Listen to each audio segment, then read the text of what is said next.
Buenas tardes. Vamos a dar inicio a esta conferencia en conmemoración del natalicio de Virginia Woolf, quien nació en 1882 y muere en 1941. Eh, bueno, antes de iniciar propiamente con la conferencia, con la charla que daremos el día de hoy, eh, agradecemos su presencia en nombre del Museo de la Mujer y de su fundadora y directora, la doctora Patricia Galeana. Les damos la más cordial bienvenida a este centro de difusión de una nueva cultura de igualdad sustantiva entre todas las personas, independientemente de su sexo o cualquier otra condición. También es importante decir que cuando las condiciones sanitarias nos lo permitan, les invitamos a visitarnos en República de Bolivia, número 17, en la colonia Centro. Mientras tanto, pueden contactarnos a través de nuestras redes sociales, Facebook, Museo de la Mujer, Twitter, @Museo de la Mujer, y nuestra página http dos puntos doble diálogo de la mujer.org.mx. Y bueno, sin mayor preámbulo, vamos a presentar la actividad del día de hoy. Como vieron en el cartel, mi nombre es Rocío García Rey, soy doctora en letras, formo parte de la Federación de Mujeres Universitarias, y en esta ocasión, bueno, daremos un recorrido muy somero eh, por la vida y por algunos momentos de creación de esta gran escritora Virginia Woolf, que nace un día como hoy, 25 de enero. Para comprender a Virginia Woolf hay que estar muy pendientes, eh, no solo como lectores, sino como intérpretes de su tiempo, de que le toca vivir, digamos, diferentes momentos, diferentes transiciones que implican de estar conviviendo en un momento y en un ámbito totalmente victoriano, hasta comprender que le toca el hecho de vivir, pues digamos, entre guerras, lo que causa, veremos más adelante, ya al final, lo que causa, por ejemplo, que en Tres Guineas, un libro de 1938, se proclame contra la guerra y contra el fascismo de aquel momento. Retrata su tiempo, sí, pero también vamos a ver que lo retrata no de una manera realista como los naturalistas del siglo XIX, sino que lo va a retratar utilizando nuevas técnicas narrativas como el flujo de conciencia, como un detalle pormenorizado de lo que el personaje está pensando. Hay que ubicarla mujer de ruptura, en tanto rompe, como he dicho, estas formas de narración a las que se estaba acostumbrado, pero también rompe con los lineamientos, pues digamos, que se tenían pactados en la sociedad, repito, victoriana de aquel momento, que hacía que las mujeres no tuvieran acceso a la educación institucionalizada. Ella desde luego tuvo acceso a la educación, pero ya vamos a ver ahorita con la presentación que es un acceso autodidacta, es un acceso a partir de profesores que contratan para que vayan a su casa a darles pues cierta formación académica. Entonces, en varios sentidos vamos a ir tocando la vida y la creación de Virginia Woolf, y vamos a hacer un recorrido también por este trabajo que hizo junto con Leonard Woolf, su esposo, de quien toma el apellido, como editora cuando echaron a andar la Hogarth Press. Bueno, esto es un inicio. Vamos a ver entonces las diapositivas, vamos a ver la presentación y vamos a entender quizá con mayor facilidad a partir de esta presentación los avatares que tuvo que vivir y digamos las formas pues para nada amables en términos de salud mental que le tocó vivir a nuestra autora del día de hoy. Entonces vamos a ver la presentación.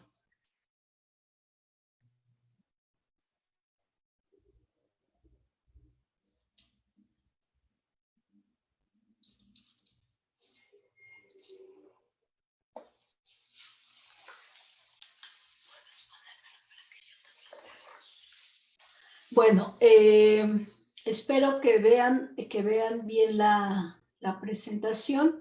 La he titulado Un acercamiento a Virginia Woolf, porque como dije, es simplemente un acercamiento, es una hora nada más la que tenemos, entonces pues obviamente es insuficiente para estar haciendo todo un estudio, todo un análisis de la obra y de la vida de esta gran mujer. Entonces, pues vamos a empezar diciendo que Virginia Woolf, la siguiente, por favor. Vamos a empezar diciendo que a empezar diciendo y empezar citando más bien algo que viene en un libro de 1929, que es el libro que la marca como feminista, que es Un cuarto propio, y quise empezar por esta cita que encontré en Un cuarto propio. Ahorita les voy a decir por qué. Es un problema perenne que ninguna mujer escribiera palabra de esa extraordinaria literatura, cuando casi todos los hombres parece eran capaces de una canción o un soneto. Bueno, empiezo con esto porque finalmente ella nos da la pauta, nos da el ejemplo para saber que finalmente, pese a las condiciones que se tengan, se pueden hallar formas para escribir. Y es una cita que también quise tomar porque finalmente es una llamada de atención de por qué no hemos tenido los mismos derechos como creadoras, como creadoras, frente a los creadores, frente a este ritual, pues diríamos patriarcal, que los hombres han hecho de estar escribiendo desde hace mucho, y por qué a nosotras se nos ha reducido a ser casi fantasmas de la escritura. Entonces es una llamada de atención y es, digamos, también una forma en la que va a ir explicando hacia dónde van a ir sus planteamientos de un cuarto propio, ¿no? Así como muchos hombres pensaron que no éramos o que no somos, no sé si muchos hombres sigan pensando que no somos capaces de escribir, pero bueno, ella da cuenta que es capaz de ser una gran escritora que revoluciona, como he dicho, las formas de presentar la novela en aquel momento. En aquel momento en el que le toca, digamos, una transición. Vamos a ver que ella en realidad no se llama, no se apellida Woolf. El Woolf lo toma de su esposo, Leonard Woolf, que va a aparecer tiempo después. Su apellido es Stephen, su primer nombre de pila es Adeline, su segundo nombre, Virginia, y nace, como estamos viendo en la pantalla, en 1852 y muere en 1941. Aquí una foto de ella, digamos, más joven que en otras fotografías que vamos a estar poniendo. Y vamos a ver que ella viene a formar parte de una familia liberal, de una familia intelectual. Su padre era un gran intelectual, y eso hace que entendamos por qué estas mujeres como Vanessa, su hermana, Vanessa Bell, la pintora, que se apellida Bell porque toma su apellido de su esposo, o la misma Virginia Woolf, a pesar de que no pueden ir a la universidad porque no es permitido en aquel momento, pueden ser grandes eruditas en su materia. Vanessa Bell en la pintura, Virginia Woolf en la literatura y en el ensayo, ¿no? Porque no solo va a escribir novela, no solo va a escribir cuento, va a ser también su gran aparición en este mundo ensayístico, ya por medio de un cuarto propio, ya por medio de 3 guineas, que en realidad son cartas, pero realmente adquieren un tono ensayístico. ¿Por qué hago énfasis en que proviene Virginia Woolf de un mundo y de una familia liberal? Porque en aquel momento, les decía yo, imagínense, época victoriana, no son producto de un primer matrimonio, son producto de un matrimonio que venía, digamos, de tener, de una pareja más bien que venía de haber tenido ya otra pareja y tenían ya hijos, ¿no? Entonces la familia se hace más numerosa. Sir Leslie, como era el nombre del padre, Stephen, y Julia contrajeron, es el nombre de la madre, contrajeron matrimonio en segundas nupcias. Ambos aportaban hijos al matrimonio.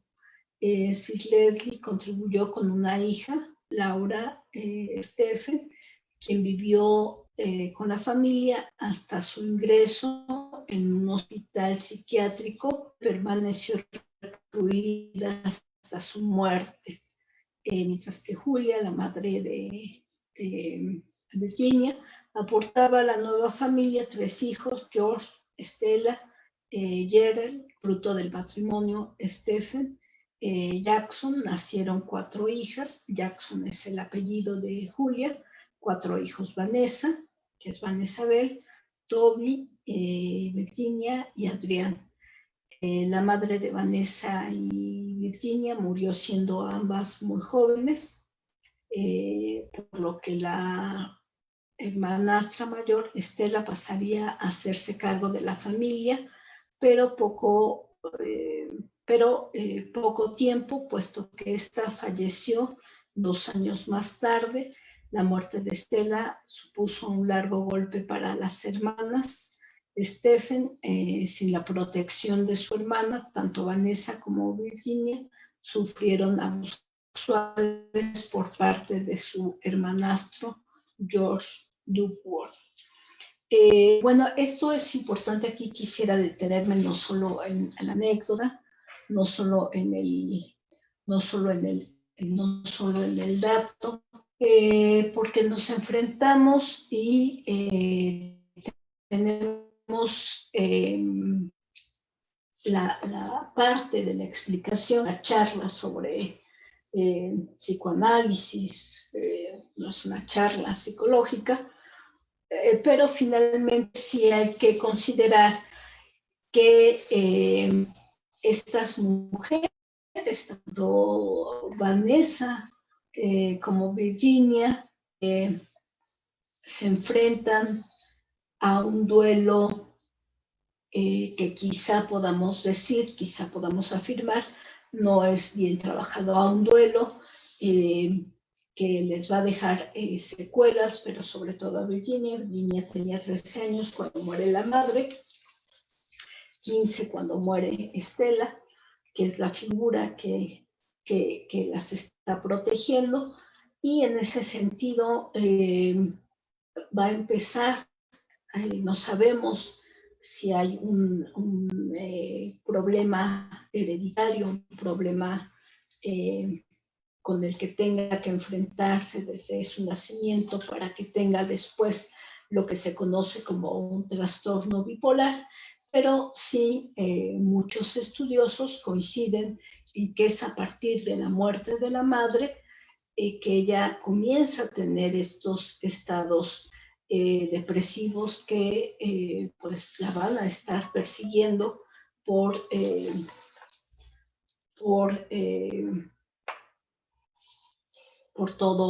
toda la poesía a lo largo de su vida, y que finalmente estos estados depresivos junto con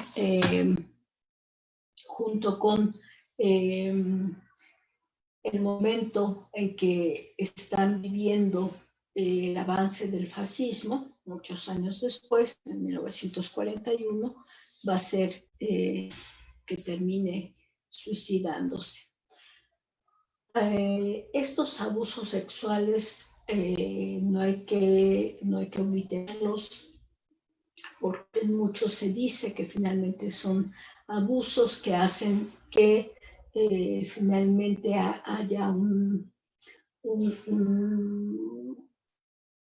pues una duda y un problema, digamos, que surge con respecto a tener confianza, a tener apego con los hombres, aunque después vemos que con Leonard hay un gran apego. Varios y varias estudiosas han dado a conocer y han hecho estudios sobre estos abusos sexuales, y no quisiera dejar mencionar lo que Alice Miller, en un libro que recomiendo altamente, que se llama El cuerpo nunca miente, editado por Tusquets, nos dice con respecto a esto que sucede con Virginia Woolf. Es parte de un capítulo de este libro, capítulo 3, La traición a los recuerdos, Virginia Woolf. Hace más de 20 años que en Prohibido Sentir escribí sobre la escritora Virginia Woolf, quien, igual que su hermana Vanessa, de pequeña fue víctima de abusos sexuales por parte de sus 2 hermanastros. Según Luis de Salvo, en 1990 lo escribe en sus voluminosos diarios, Virginia Woolf menciona siempre esta terrible época en la que no se atrevía a contarle su situación a sus padres porque no podría esperar de ellos apoyo alguno. La escritora sufrió depresiones durante toda su vida. No obstante, tuvo fuerzas para trabajar en sus obras literarias con la esperanza de poder así expresarse y superar finalmente los horribles traumas de su infancia. Pero en 1941 ganó la depresión y yo sumo que ganó también el auge del fascismo y Virginia Woolf se lanzó al río. Cuando describí su destino me faltaba un dato importante que no supe hasta muchos años después. El estudio de Luis de Salvo explica que tras la lectura de las obras de Freud, Virginia Woolf empezó a dudar de la autenticidad de sus recuerdos, que justo antes había notado en sus bosquejos autobiográficos, a pesar de que por medio de Vanessa podía constatar que ésta también había sufrido abusos por parte de sus hermanastros. De Salvo escribe que desde entonces, siguiendo a Freud, Virginia se esforzó para dejar de contemplar el comportamiento humano como lo había hecho hasta el momento, como la consecuencia lógica de las experiencias infantiles y verlo como el fruto de los instintos, las fantasías y los deseos. Los escritos de Freud confundieron por completo a Virginia Woolf. Por un lado, ella sabía perfectamente lo que había sucedido y por otro deseaba, como casi todas las víctimas de abusos sexuales, que esto no fuese cierto. Al fin siguió las teorías de Freud y sacrificó su memoria negando lo ocurrido. Empezó a idealizar a sus padres y a ver de manera positiva a toda su familia como nunca antes había hecho. Después de darle la razón a Freud, se sintió insegura, confusa y en adelante creyó que había enloquecido. Bueno, esto es parte de lo que escribe Alice Miller y es importante mencionar que Virginia tuvo acceso a las obras de Freud, tuvo acceso directamente porque ya una vez que junto con Leonard funda la editorial Hogarth Press, uno de los autores que finalmente es editado por este matrimonio va a ser precisamente Freud junto con otros autores, ¿no? Vamos a ver también que mucho de lo que se sabe ahora sobre Virginia, o sobre Virginia, tiene que ver con el rescate que ha hecho, o que hizo más bien su sobrino, el hijo de Vanessa, Quentin Bell, que es su biógrafo, sobrino y biógrafo, sobre su vida. Entonces, sí hubo un biógrafo que estuvo en contacto directo durante un tiempo, incluso con el mismo Leonard Woolf. El mismo Leonard dio papeles a este sobrino, Quentin Bell, para que los usara y pudiera así fundamentar la biografía de Woolf, de Virginia, desde luego. Bueno, lo que sigue es una foto, miren, una fotografía de Virginia muy joven. Tenemos a Vanessa, tenemos a Estela en medio y tenemos a Virginia en esa foto cuando contaba con 14 años de edad. Hay que decir que, bueno, sí hay una buena cantidad de libros. De hecho, que echó a andar como creadora. Y hay algo, un paréntesis que quisiera hacer. Hay, pues sí, muchos tipos de enfermedades mentales, pero también hay que ver esta cara médica de que bien tratadas esas enfermedades mentales pueden hacer que saquemos nuestro lado creativo. Entonces, imagínense si en aquel momento no había los medicamentos que hay hoy, no había los tratamientos y Virginia pudo crear, que no crearía en momentos como este. Bueno, los libros, Fin de viaje, 1915, Noche y día, 1919, El cuarto de Jacob, 1922, La señora Dalloway, que es una obra, una novela que marcó, digamos, más resonancia cuando se publica. Alfaro, 2 años después. Orlando, ya hablaremos de Orlando, en 1928, Una habitación propia, que es de donde tomé el epígrafe para iniciar esta presentación, Las olas, que es una de las más difíciles de leer, los años 1937, un año después, faltó aquí en la presentación, en el 38 se publica Tres Guineas. Entre actos es el último libro, 1941, y hay que decir que muchos o varios de estos libros son editados ya por su propia editorial. Hay que ver qué influencias tuvo Virginia Woolf, porque de hecho pues sí tuvo influencias de otros narradores, pero también hay estudiosos que plantean que tuvo una gran influencia, sobre todo en torno al tratamiento del tiempo, y aquí nos faltaría precisamente, y valga la redundancia, tiempo para explicar por qué, pero tuvo mucha influencia de este filósofo que ve el tiempo de una manera diferente, que es Henry Bergson. Entonces, estos juegos de tiempo que hace en sus libros, mucho se dice, tienen que ver con lo que con lo que leyó de este filósofo francés.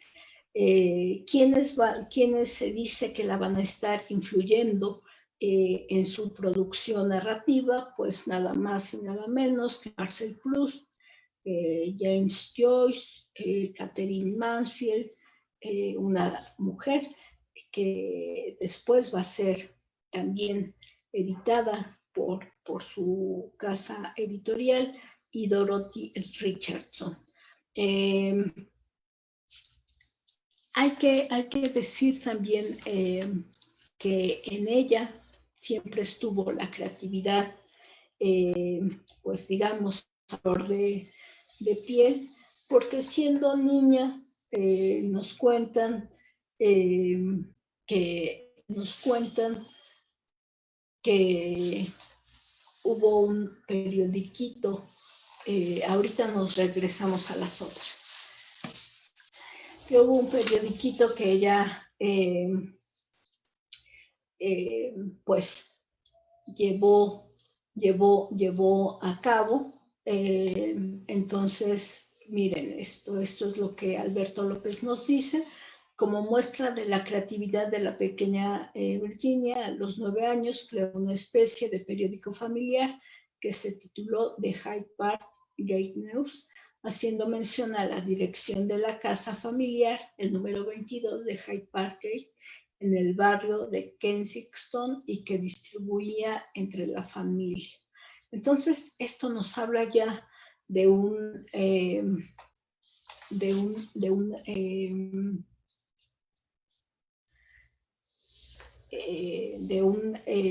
hecho harto importante que tiene que ver con saber que hubo una Virginia niña que ya creaba, que ya escribía. Algo que es también relevante en muchos sentidos y que tiene que ver con la vida intelectual e incluso pues sentimental de Virginia Woolf es este grupo Bloomsbury, que es totalmente famoso, totalmente conocido y que tiene que ver con el hecho de que cuando se cambian de domicilio, vamos a leer junto a varios hermanos, tras la muerte de sus familiares más queridos, Virginia se trasladó entonces al barrio londinense de Bloomsbury, en la zona oeste de Londres, y la vivienda se convirtió en un centro de reunión de antiguos compañeros universitarios de su hermano mayor,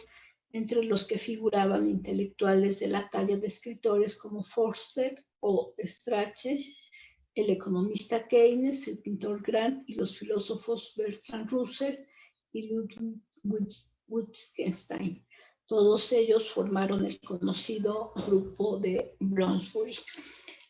Mucho se le ha tachado, bueno, y la fotografía que puse aquí es que aquí no está mencionado un personaje básico. La foto es nada más y nada menos que de Leonard Woolf, quien también asistía a estas reuniones intelectuales que se llevaban a cabo en casa de Virginia, ¿no? Reuniones intelectuales, que es lo que buscaban, el conocimiento, ver, digamos, el valor estético de las cosas. Y lo que decía yo hace rato, yo misma me interrumpí, es que mucho en este sentido también se ha dicho, se ha criticado de una u otra manera, que para ella fue fácil o fue muy fácil tener acceso a la educación, tener acceso a estos grupos literarios. Muchos la han tachado de una autora snob, ella misma en algún momento se tacha de una mujer snob porque dudaba mucho de si Leonard Woolf podía ser aceptado por ella en tanto judío, ¿no? Mucho se le ha criticado de que en algunas cartas no es que haya admitido, de que en muchas de sus cartas se haya mostrado como una persona un tanto antisemita. Pero bueno, vamos a ver también que finalmente se casa con Leonard Woolf, permanecen muchos años casados. Esto no va a impedir que sea un matrimonio, digamos, abierto, como el de la misma Vanessa Bell, su hermana, y más adelante Virginia tenga una relación lésbica con una poeta, con una mujer. Pero esto ya lo veremos más adelante. Entonces, bueno, ahí está Leonard Woolf. ¿Qué es lo que se le aplaude, entre muchas cosas que se le aplauden a la autora que estamos viendo el día de hoy? Bueno, entre muchas cosas es esta técnica narrativa que renueva las formas de contar los hechos. Es un trabajo de recreación, de reinvención y de obsesión, también hay que decirlo, porque bueno, algunos estudiosos dicen que sus manuscritos, ella misma los revisaba hasta 12 o 13 veces hasta que realmente la dejaran convencida de que estaban bien hechos, bien escritos. Bueno, esta técnica narrativa la va cultivando poco a poco. No es que se haya dado de un libro, en vez de un día, de un libro a otro, la va cultivando poco a poco hasta llegar, por ejemplo, a este libro que he dicho se considera como uno de los más difíciles, que es Las olas. Bueno, vamos a ver qué nos dice Alberto López. Virginia Woolf está considerada como una de las escritoras más importantes del siglo XX. Su técnica narrativa del monólogo interior y su estilo poético destacan como las contribuciones más importantes a la novela moderna. La publicación de sus cartas, ensayos y diarios una vez fallecida, y a pesar de los esfuerzos de su marido por evitarlo, han significado un legado muy valioso tanto para los futuros escritores como para los lectores que buscan obras que salgan de lo convencional. Aquí vamos a ver que las cartas son fundamentales como parte, no de las técnicas narrativas, pero sí de los elementos con los que contamos, con los que cuentan los estudiosos, con los que han contado los estudiosos, para echar a andar no solo su historia, sino la historia de cómo llevaba a cabo estos procesos de creación y de recreación. Precisamente por lo que he dicho que son o eran más bien estos momentos de crisis depresiva, de crisis por razón de la bipolaridad, por muchos momentos se sintió atrapada y creyó que no podía ya escribir, pero hay que reconocer el gran aliento de Leonard Woolf, quien siempre estuvo al pendiente de sus procesos de salud y de sus procesos creativos. Hace rato mencioné que era importante ver esta cuestión de las muertes en Virginia Woolf. Tal vez también en Vanessa, pero bueno, ya hemos dicho que cuando tiene 13 años muere su madre, y a partir de este momento, también hemos dicho, hay que reconocer que empieza a tener estados anímicos depresivos, que se convierten en estados a veces crónicos. Hay algo que ella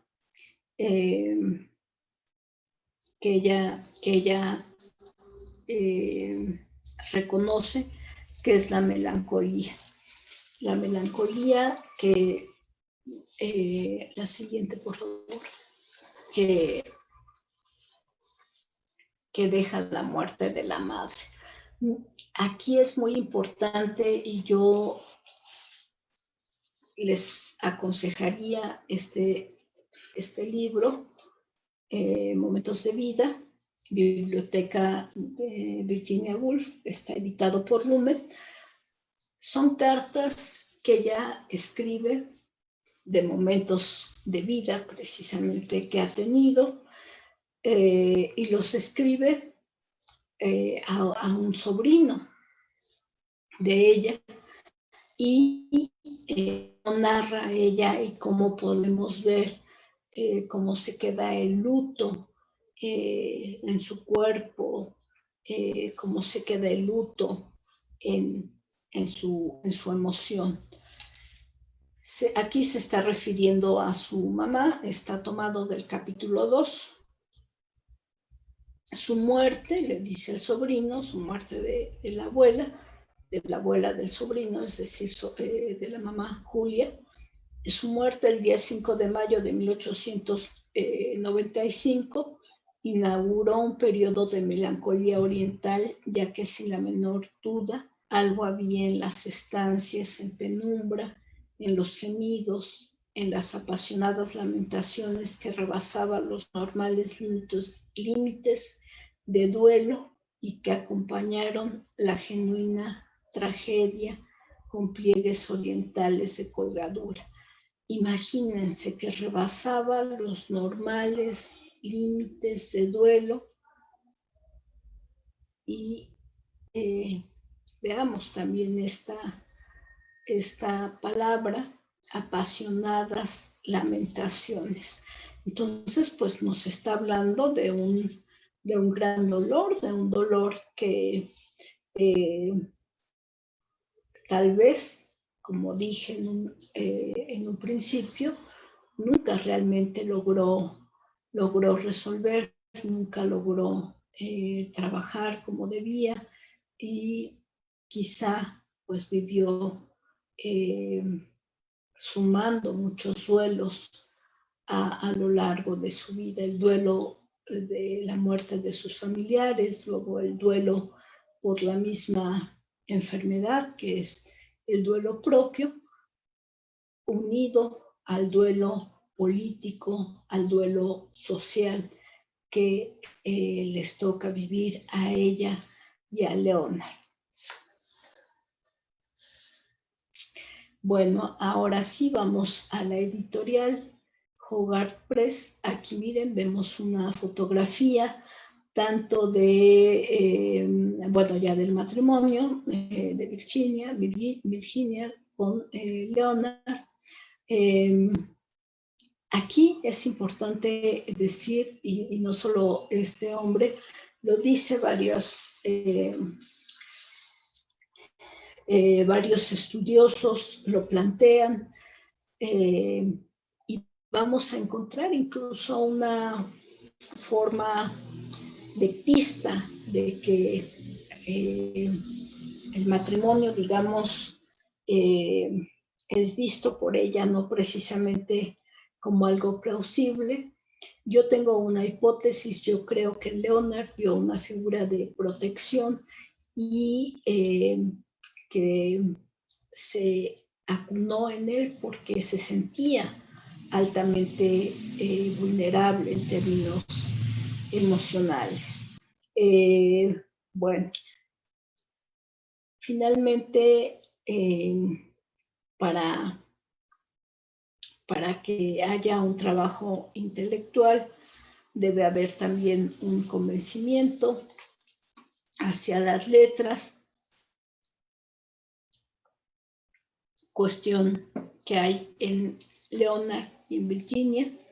A pesar de sus dudas, estoy leyendo sobre el matrimonio. En 1912 se casó con el economista e historiador Leonard Woolf, a quien conoció en las charlas intelectuales de Brownsbury, del que tomó su apellido. 5 años más tarde, ambos fundaron la célebre editorial Hogarth Press, que editaría, entre otros, la obra propia de Virginia y la de otros relevantes escritores como Catherine Mansfield o este poeta T.S. Eliot.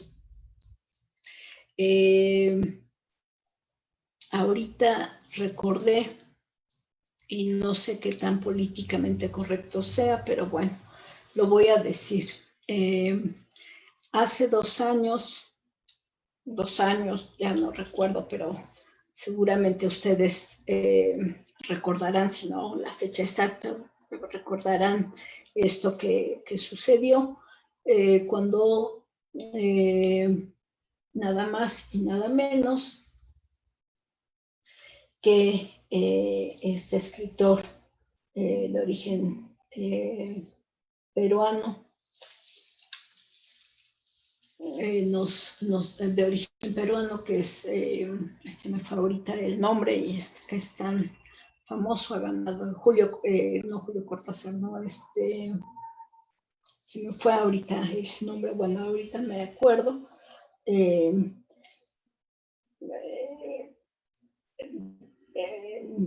Dijo que las feministas éramos un peligro para la literatura, porque todo lo veíamos con estos ojos del feminismo, que para él equivalían a tener una visión un poco obcecada de los acontecimientos, ¿no? Fue cuando se dio todo esta discusión con respecto al libro de Nabokov, de Lolita, cuando sale esta discusión. Entonces, en aquel momento me entrevistaron con respecto a qué pensaba yo sobre las palabras de Vargas Llosa, y decía, si las feministas estuviéramos en contra de la literatura, para empezar, Virginia Woolf jamás hubiera aceptado el trabajo de editora junto a Leonard, su esposo. Entonces, bueno, ahí está el trabajo, no solo como escritora, también como editora. Bueno, vamos a la siguiente. Se va muy rápido el tiempo. Miren, aquí vamos a ver el fragmento de una carta que no vamos a dejar en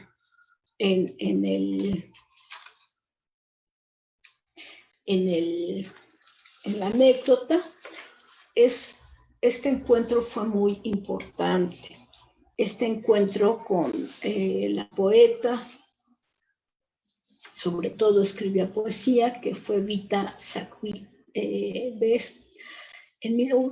Algunos dicen que fue en 1922, otros que fue en 1925, cuando se conocen, y establecen, como les dije, era un matrimonio abierto, y bueno, establecen entre ellas dos una relación amorosa, una relación sentimental, y quise poner este fragmento de carta para que no tengamos esta idea de que cuando padecemos una enfermedad mental, todo el tiempo estamos desquiciados, todo el tiempo estamos en estados depresivos.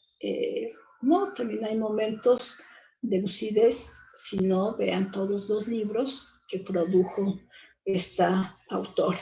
La fotografía tiene que ver con presentarles a Vita Sackville West, quien también en ese momento estaba casada. Vita, deja a tu marido e iremos a Hampton Court a cenar juntas al lado del río y a pasear en el jardín a la luz de la luna. Llegaremos a casa tarde, nos beberemos una botella de vino y te diré todas las cosas que tengo en mi cabeza.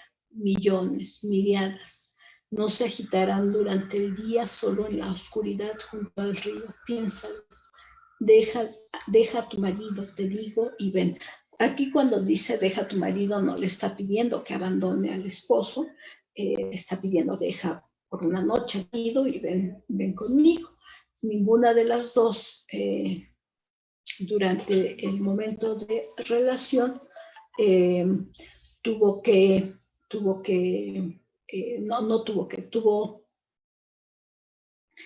el deseo de abandonar a sus esposos. La relación entre ellas dos acaba en algún momento, pero siguen siendo amigas prácticamente, pues hasta que Virginia se suicida. Y lo que sí hay que decir es que Vita le sirve como una especie de musa, como una especie de inspiración para hacer una novela que el mismo Leonard, que era lector, la siguiente por favor, que el mismo lector, que Leonard como lector cree que es mejor que El Faro. Entonces, es importante decir que Vita le sirve, reitero, como especie de musa, porque escribe este libro, Orlando.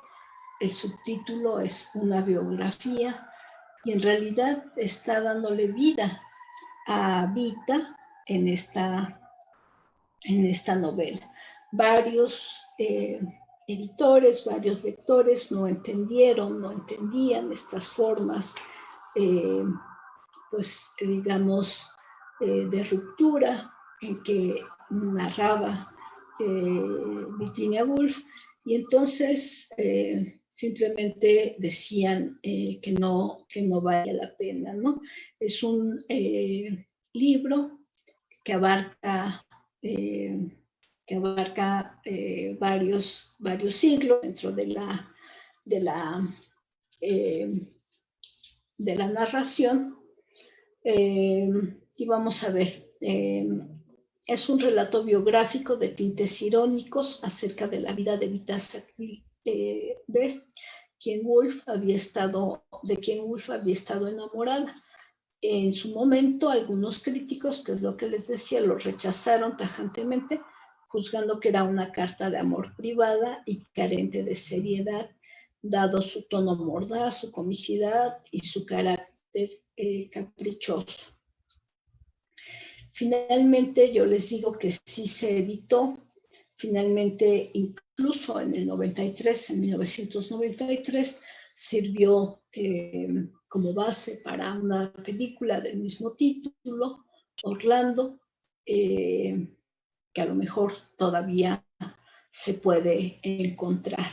Vamos a ver cuáles fueron las portadas, varias portadas hay de este libro. Entonces miren, esta segunda retratan o usan más bien una fotografía de Vita. Entonces la otra es finalmente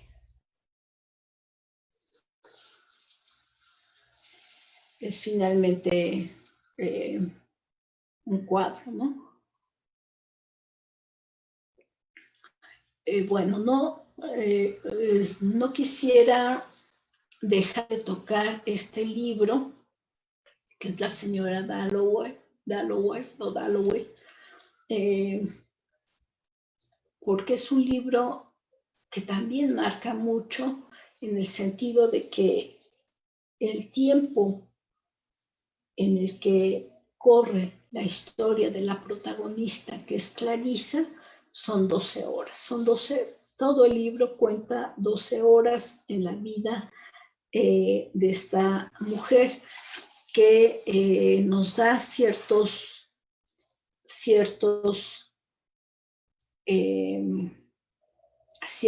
pautas, yo diría, para saber incluso cómo se sentía Virginia en algunos momentos. Ella no diría ya de nadie en el mundo que fuera esto o aquello. Se sentía muy joven y al mismo tiempo indeciblemente vieja. Se deslizaba como una navaja a través de todo y al mismo tiempo se quedaba fuera mirando. Tenía perpetuamente la sensación, mientras miraba los taxímetros, de estar afuera, lejos y sola, en medio del mar, y siempre había sentido que era muy, pero muy peligroso vivir, aunque fuese un solo día. Sopesen estas palabras. Siempre había sentido que era muy, pero muy peligroso vivir, aunque fuese un solo día. Seguramente en más de una ocasión nuestra autora sintió este peligro de vida, sintió este peligro de ser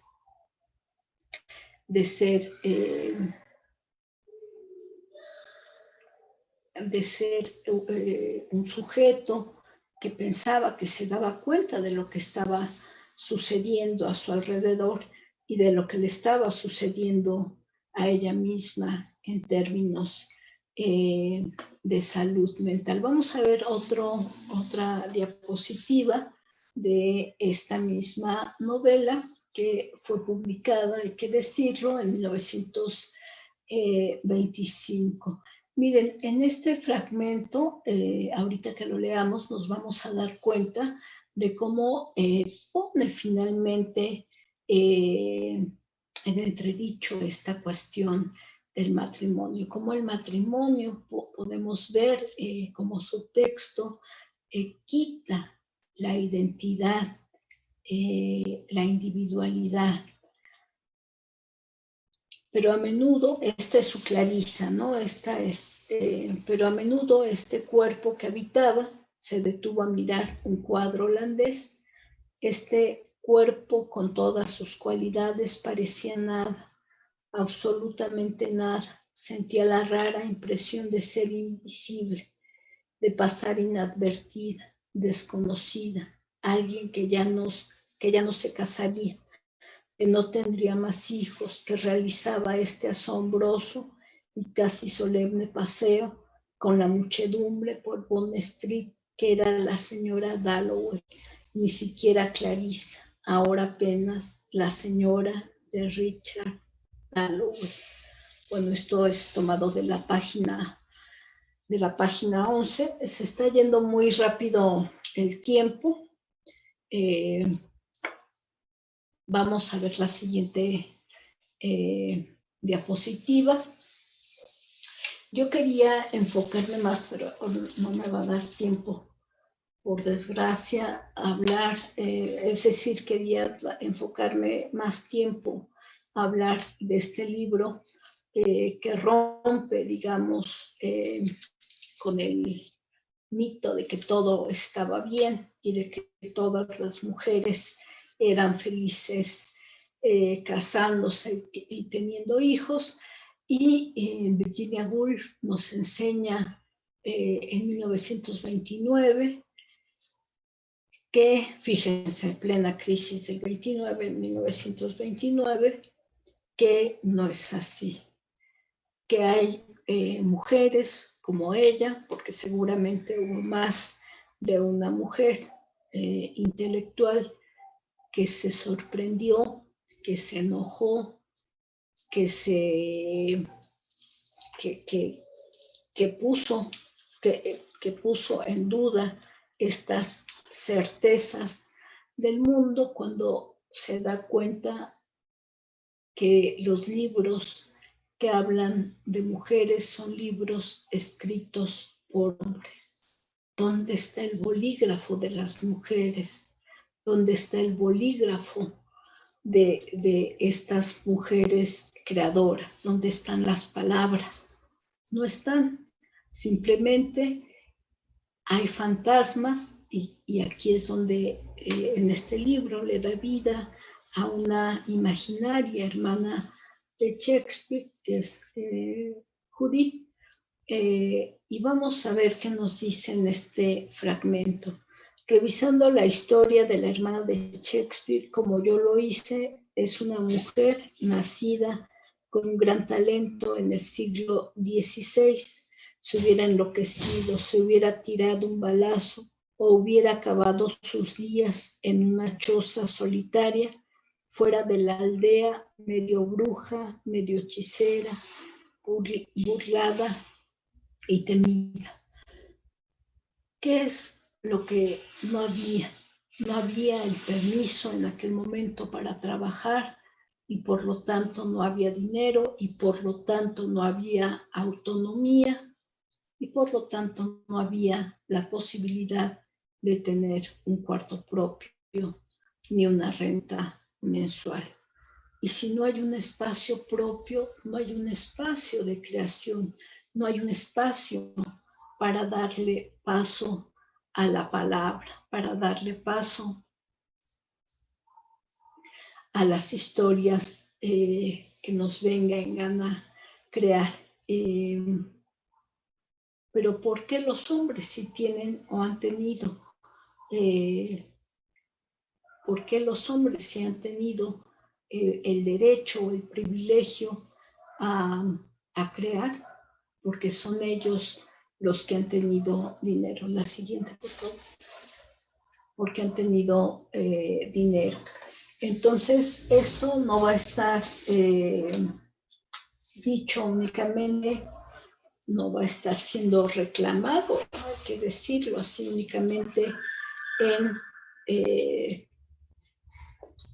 un cuadro propio, en 3 guineas, que es una carta, una larga carta. Vamos a ver cómo nos dice, ¿qué podemos hacer las mujeres? Me pregunta usted, señor, a mí, ¿qué podemos hacer las mujeres contra la guerra? Nada, si no tenemos dinero. Entonces, hay una gran crítica.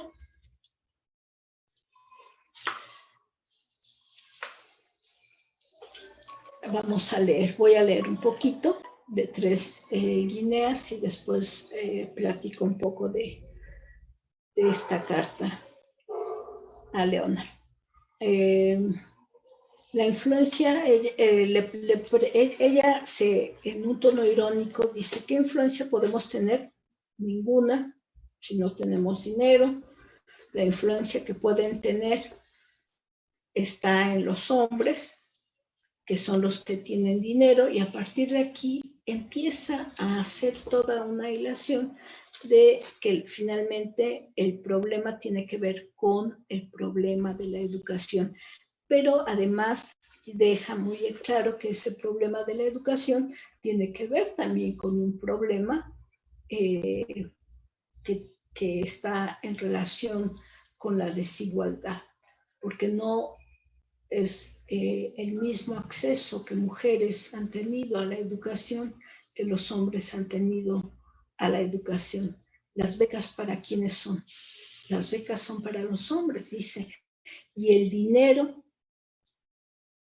lo tienen los hombres, no las mujeres. Por eso el libro se llama 3 guineas, porque dirá, si acaso puedo contribuir con 3 guineas, y para qué sirve, que era una moneda, guinea, ¿para qué sirve una guinea si no puedo hacer nada más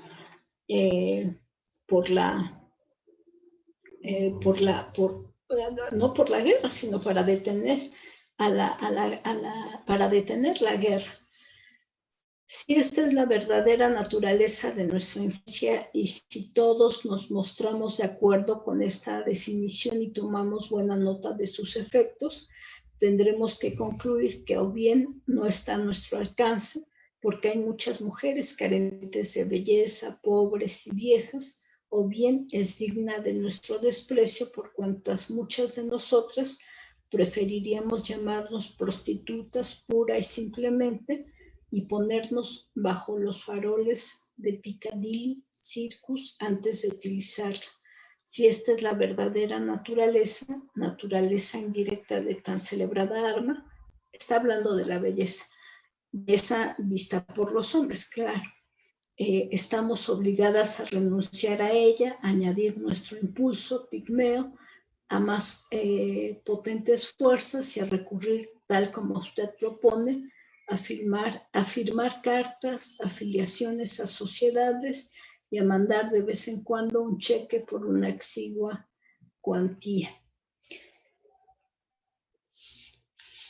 Hay una gran crítica en este libro, 3 guineas, al sistema político que aún en 1938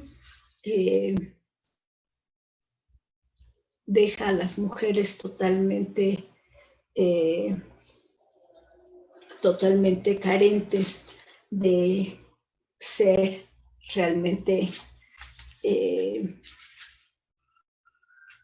útiles para frenar la guerra, no útiles en verdad. ¿Qué podían hacer esas mujeres? Antes de ir a la carta de Leonard, voy a leer cómo termina, y quiero que sea una invitación para que aún en estos tiempos tristes de pandemia, quienes podamos, nos demos el permiso de escribir independientemente de que vayamos a publicar o no. Es verdad lo que ustedes dicen. Estoy leyendo el final de Un cuarto propio. No lo discuto, pero me permitirán recordarles que desde 1866 hay a lo menos 2 colegios para mujeres en Inglaterra, que desde 1880 la ley permite a la mujer casada el manejo de sus propios bienes y que en 1919, hace ya 9 años, le concedieron el voto.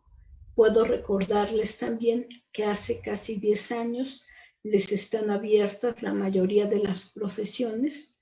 Tomen en cuenta esos privilegios enormes y el tiempo que han estado gozando de ellos y el hecho de que habrá en este momento unas 2,000 mujeres capaces de ganar más de 500 libras al año y comprenderán que ya no sirva para nada la excusa de falta de oportunidad, preparación, estímulo, tiempo y dinero.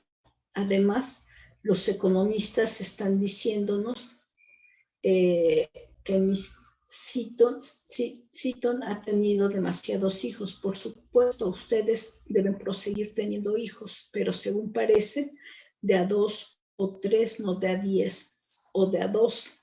Así, con algún tiempo disponible y algún recuerdo de lecturas en la cabeza, ya han aprendido bastante. De otra manera, y sospecho que las mandan a la universidad para que las deseduquen, ya pueden emprender otra etapa de su muy larga, muy trabajosa y altamente oscura carrera.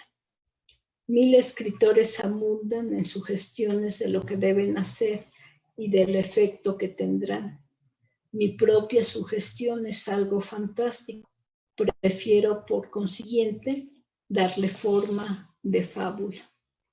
Les he dicho en el curso de esta conferencia que Shakespeare tenía una hermana, pero no la busquen en la auténtica biografía de Sir Sidney Lee.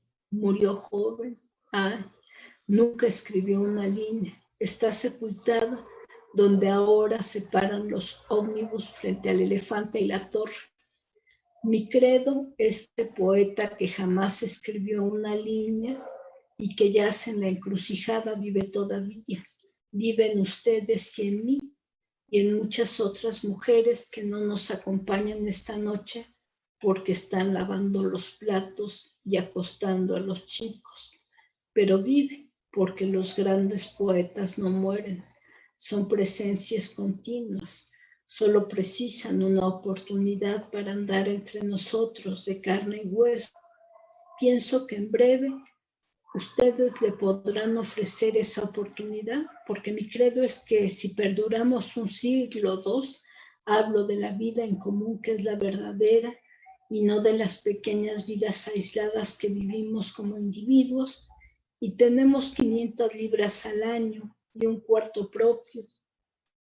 Si nos adiestramos en la libertad y en el coraje de escribir exactamente lo que pensamos, si nos escapamos un poco de la sala común y vemos a los seres humanos, no ya en su relación recíproca, sino en su relación a la realidad, si miramos los árboles y el cielo tales como son, si miramos más allá del cuco de Milton, porque no hay ser humano que deba taparnos la vista, si encaramos el hecho, porque es un hecho de que no hay brazo en que apoyarnos y de que andamos solas y de que estamos en el mundo de la realidad y no solo en el mundo de los hombres y las mujeres, entonces la oportunidad surgirá y el poeta muerto, que fue la hermana de Shakespeare, se pondrá el cuerpo que tantas veces ha depuesto, derivando su vida de las vidas desconocidas que la precedieron, como su hermano lo hizo antes de que ella hablara de nacer. esperar que venga sin esa preparación, sin ese esfuerzo nuestro, sin esa resolución de que cuando renazca le será posible vivir y escribir su poesía. Es del todo imposible, pero sostengo que vendrá si trabajamos por ella y que vale la pena trabajar hasta en la oscuridad y en la pobreza. Así termina un cuarto propio. Bueno, para finalizar vamos a mencionar que lamentablemente el 28 de marzo de 1941 Virginia Woolf decide suicidarse, se mete al río, pone muchas piedras en su abrigo, muere ahogada y es hasta días después cuando encuentran su cuerpo. Había un acuerdo entre Leonard y la misma Virginia que dice que un acuerdo porque como les he dicho el fascismo crecía, entonces si en algún momento Inglaterra era invadida por Alemania, los dos se suicidaban por el hecho de que finalmente Leonard iba a ser pues prácticamente devorado por el poder, por el hecho de ser judío. En su carta, Leonard, antes de suicidarse, la carta que le deja, le dice: querido, quiero que sepas que me has dado felicidad absoluta. Nadie podría haber hecho más de lo que tú has hecho. Por favor, créelo. Pero sé que nunca me voy a recuperar de esto y estás desperdiciando tu vida. Es una locura, nada de lo que nadie me puede decir me va a persuadir. Puedes trabajar, estarás mucho mejor sin mí.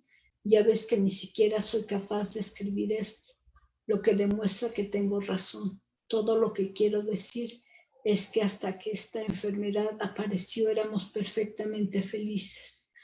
Todo fue gracias a ti.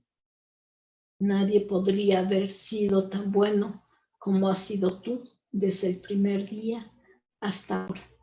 Todo el mundo sabe eso. B. de Virginia. Y es así como se despide de Leonard. Y bueno, yo cierro. Sé que ya he tomado más de su tiempo, por lo cual ofrezco disculpas. Finalmente, la gran invitación es a que visitemos y